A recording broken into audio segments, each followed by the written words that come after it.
Bapak, Ibu, Saudara-saudari, adik-adik yang sangat dikasihi oleh Tuhan Yesus, Shalom. Nas yang akan kita renungkan kali ini adalah dari Kisah Para Rasul 2 ayat 41 sampai 47. Adapun tema yang akan kita renungkan dari nas kita kali ini adalah teladan hidup jemaat mula-mula. Mari kita mulai renungan kita ini dengan kita bersama-sama membaca secara seksama Kisah Para Rasul 2 ayat 41 sampai 47 ini yang saya tayangkan saat ini dari Alkitab Bahasa Indonesia versi Bahasa Indonesia Sehari-hari. Mari kita sama-sama pause, istirahatkan tayangan video YouTube ini pada layar yang menayangkan Kisah Para Rasul 2 ayat 41 sampai 47 ini. Silahkan dibaca dengan seksama. Di ayat 41, secara tersurat dan tersirat, firman Tuhan ini menunjukkan kepada kita bahwa jemaat mula-mula yang sedang kita renungkan ini adalah orang-orang yang percaya. Orang-orang yang percaya akan Yesus yang adalah Tuhan dan Juru Selamat. Dari membaca Alkitab secara keseluruhan, kita mengetahui bahwa orang-orang yang percaya akan Yesus adalah orang-orang yang memiliki Roh Kudus Tuhan di dalam diri orang-orang itu. Yang mana dari Alkitab kita juga mengetahui bahwa percaya akan Yesus ini, memiliki Roh Kudus Tuhan ini adalah karya dari Tuhan. Bukan atas usaha dari jemaat mula-mula ini. Dari ayat yang sama, kita juga mengetahui bahwa jemaat mula-mula yang sedang kita renungkan ini dibaptis sebagaimana Yesus dibaptis, yaitu dengan baptisan selam. Dari Alkitab kita mengetahui bahwa baptisan ini adalah salah satu bentuk kesaksian dari pengikut-pengikut Kristus akan Kristus Yesus yang adalah Tuhan, yang mati, disalibkan, dan dikuburkan, yang kemudian dibangkitkan oleh Tuhan dari antara orang mati. Dengan demikian, dari ayat ini kita mengetahui bahwa jemaat mula-mula ini menerima panggilan dari Tuhan untuk percaya dan untuk dibaptis. Dari Alkitab kita mengetahui bahwa pertambahan jemaat yang sejati adalah atas panggilan dari Tuhan. Dengan kata lain, Tuhanlah yang menambahkan jumlah jemaatnya, bukan atas usaha manusia. Di ayat 42, secara tersurat dan tersirat, firman Tuhan menunjukkan kepada kita bahwa jemaat mula-mula yang di dalam mereka masing-masing bersemayam Roh Kudus Tuhan. Roh Kudus Tuhan ini memampukan dan membuat jemaat mula-mula ini untuk belajar, yaitu belajar dengan terus-menerus dan dengan tekun. Dari Alkitab kita mengetahui bahwa yang dipelajari oleh jemaat mula-mula ini adalah firman Tuhan. Dan proses pembelajaran firman Tuhan ini adalah atas bimbingan dari Roh Kudus Tuhan.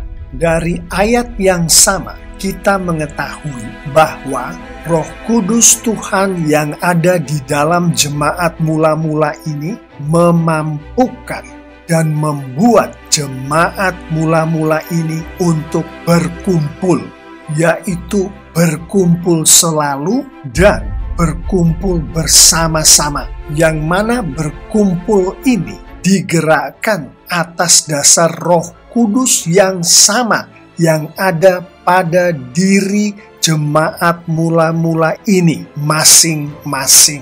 Di ayat 47, secara tersurat dan tersirat, firman Tuhan menunjukkan kepada kita bahwa Tuhan menghendaki untuk Tuhan selalu menyelamatkan jiwa-jiwa. Dan dari konteks nas kita kali ini, kita mengetahui bahwa di dalam Tuhan menyelamatkan jiwa-jiwa, Tuhan mempergunakan jemaat-jemaatnya, termasuk jemaat mula-mula yang sedang kita renungkan ini.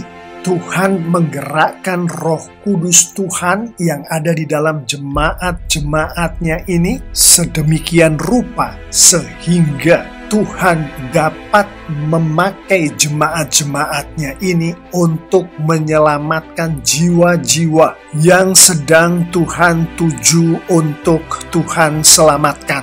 Di ayat 41 dan 47, secara tersurat dan tersirat, firman Tuhan menunjukkan kepada kita bahwa Tuhan menghendaki untuk selalu menambahkan jiwa-jiwa ke dalam jemaat-jemaatnya. Dari Alkitab kita mengetahui bahwa Tuhan menambahkan jiwa-jiwa ini dengan cara Tuhan mempergunakan jemaat-jemaatnya itu sendiri, yaitu dengan Tuhan menggerakkan Roh Kudus Tuhan yang ada di dalam diri jemaat-jemaatnya ini sedemikian rupa sehingga Tuhan dapat memakai jemaat-jemaatnya ini, termasuk jemaat mula-mula ini, untuk menambahkan jiwa-jiwa. Demikianlah keberadaan jemaat mula-mula yang sedang kita renungkan ini. Selanjutnya mari kita renungkan teladan hidup di dalam tema kita kali ini, yang mana salah satu penafsiran akan teladan hidup, yaitu kehidupan yang dihidupi oleh jemaat mula-mula ini, yang adalah cara yang dipakai oleh Tuhan di dalam Tuhan memakai jemaatnya untuk Tuhan menyelamatkan jiwa-jiwa dan menambahkan jiwa-jiwa. Di ayat 46 dan 47, secara tersurat dan tersirat, firman Tuhan menunjukkan kepada kita bahwa Roh Kudus Tuhan yang ada di dalam jemaat mula-mula ini memampukan dan membuat jemaat mula-mula ini untuk beribadah hanya kepada Tuhan. Baik ibadah kepada Tuhan itu dilakukan di rumah Tuhan atau di bait Allah, maupun ibadah kepada Tuhan itu dilakukan di rumah-rumah mereka masing-masing, di rumah-rumah jemaat mula-mula ini masing-masing. Dan jemaat mula-mula ini beribadah kepada Tuhan adalah menjadi kesaksian yang hidup akan Tuhan, akan Kristus, adalah teladan hidup bagi setiap jemaat Tuhan, termasuk bagi kita semua hari-hari ini. Di ayat 44, secara tersurat dan tersirat, firman Tuhan ini menunjukkan kepada kita bahwa Roh Kudus Tuhan yang ada pada jemaat mula-mula ini memampukan dan membuat jemaat mula-mula ini untuk bersatu. Dan apa yang dipunyai oleh jemaat mula-mula ini dipakai oleh mereka bersama-sama. Yang mana penafsiran dari apa yang dipunyai ini termasuk barang-barang dan harta milik. Sehingga dengan demikian mereka menjadi kesaksian yang hidup akan Tuhan. Mereka menjadi teladan hidup untuk diteladani oleh jemaat-jemaat Tuhan yang lain, termasuk oleh kita semua. Di ayat 45, secara tersurat dan tersirat, firman Tuhan ini menunjukkan kepada kita bahwa Roh Kudus Tuhan yang ada di dalam jemaat mula-mula ini memampukan dan membuat jemaat mula-mula ini untuk berbagi di antara sesama jemaat menurut keperluan masing-masing jemaat ini. Salah satu penafsiran dari berbagi ini adalah dalam bentuk uang. Dengan demikian, mereka menjadi kesaksian yang hidup akan Tuhan. Dengan demikian, mereka menjadi teladan hidup bagi jemaat-jemaat Tuhan yang lain termasuk kita semua.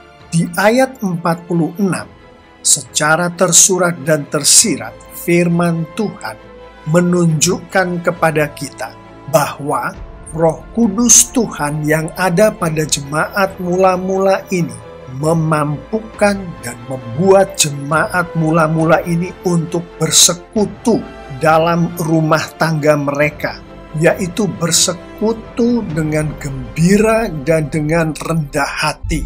Sehingga dengan demikian mereka menjadi kesaksian yang hidup akan Tuhan. Mereka menjadi teladan hidup bagi jemaat-jemaat Tuhan yang lain termasuk kita semua. Demikianlah Bapak, Ibu, Saudara-saudari, adik-adik yang sangat dikasihi oleh Tuhan Yesus. Renungan kita kali ini akan teladan hidup jemaat mula-mula. Saya akan menutup renungan ini dengan beberapa poin berikut. Poin pertama kita adalah Tuhan melalui Roh Kudus Tuhan yang ada pada jemaat mula-mulanya berkenan memampukan dan membuat jemaat-jemaatnya ini untuk beribadah kepada Tuhan, bersatu, dan apa yang dipunyai dipakai bersama-sama, berbagi di antara sesama jemaat menurut keperluan masing-masing, bersekutu dalam rumah tangga mereka, sedemikian rupa sampai Tuhan melihat jemaat-jemaatnya ini beribadah kepada Tuhan, bersatu, dan apa yang dipunyai mereka dipakai bersama-sama, berbagi di antara sesama jemaat menurut keperluan masing-masing, bersekutu dalam rumah tangga mereka, yaitu di antara mereka sendiri, yaitu di antara sesama jemaat Tuhan itu sendiri, sebelum kemudian Tuhan berkenan menambahkan kepada jemaat-jemaatnya ini dengan orang-orang yang sedang diselamatkan oleh Tuhan.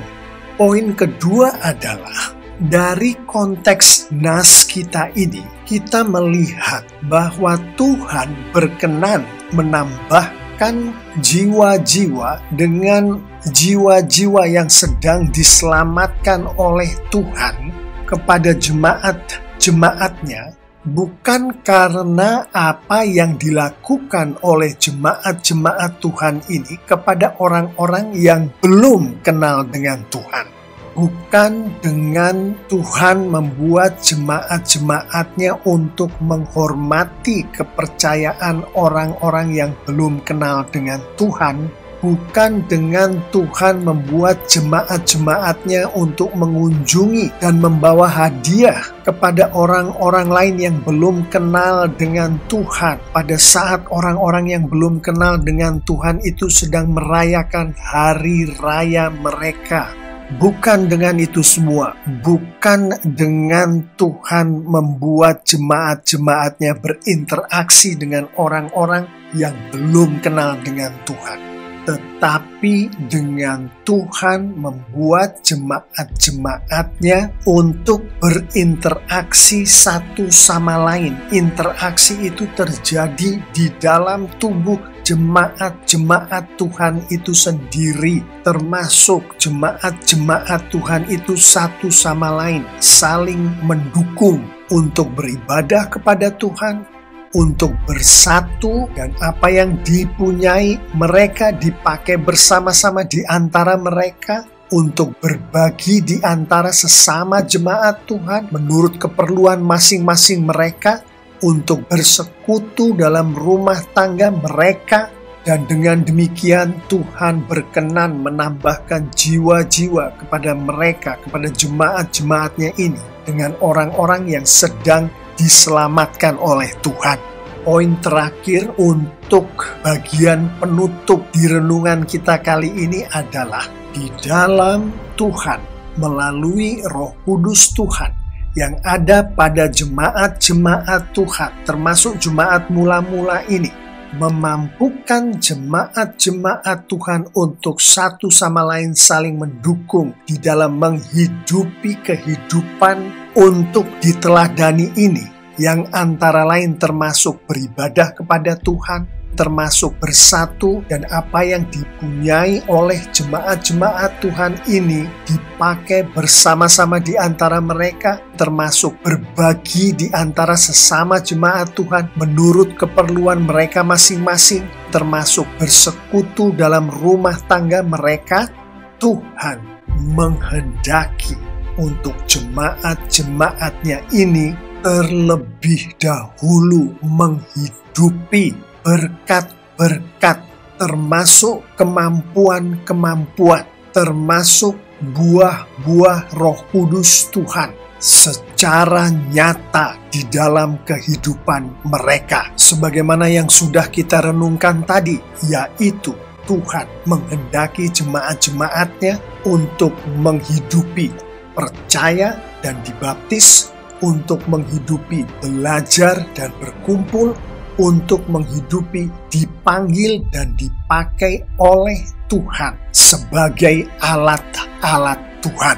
Sehingga dengan demikian Tuhan berkenan menambahkan jiwa-jiwa kepada jemaat-jemaatnya ini dengan orang-orang yang sedang diselamatkan oleh Tuhan. Mengetahui akan semua yang baru saja kita renungkan tadi dengan jelas, mari kita akhiri renungan kita kali ini dengan beberapa penerapan berikut. Mengetahui bahwa Tuhan kita menghendaki pertambahan jiwa-jiwa atas jemaat-jemaatnya, termasuk melalui Tuhan memakai kita sebagai alat-alat Tuhan, termasuk dengan Tuhan memakai keluarga kita, yaitu keluarga Kristus, sebagai alat-alat Tuhan. Maka mari kita bertanya kepada diri kita masing-masing, apakah di hari-hari ini Tuhan sedang berkenan memakai kita di dalam kita beribadah kepada Tuhan, baik di rumah Tuhan, di gereja, maupun di rumah-rumah kita masing-masing, di dalam kita bersatu, dan apa yang kita punyai kita pakai bersama-sama dengan jemaat-jemaat Tuhan yang lain, di dalam kita berbagi di antara sesama kita, jemaat-jemaat Tuhan, menurut keperluan kita masing-masing, di dalam kita bersekutu dalam rumah tangga kita, rumah tangga keluarga kita, keluarga Kristus, yang penjabaran dari pertanyaan-pertanyaan itu tadi termasuk, apakah keluarga kita